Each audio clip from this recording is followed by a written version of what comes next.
Hello everyone, আজকের recipe হলো ফুলকপির তরকারি চিংড়ি মাছ দিয়ে। প্রথমে ফুলকপির পিসগুলোকে বড় বড় করে কেটে নিলাম, তারপরে সেগুলোকে তেলে ভালো করে ভেজে নিলাম।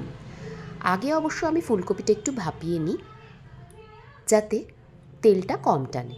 তারপরে পেঁয়াজ দিয়ে ভালো করে কষলাম।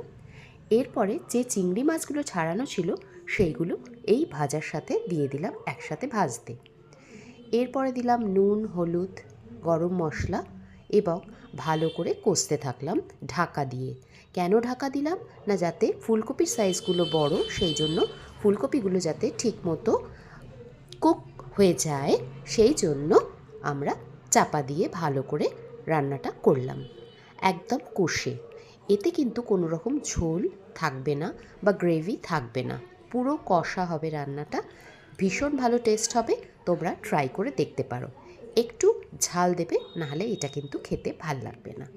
Thank you.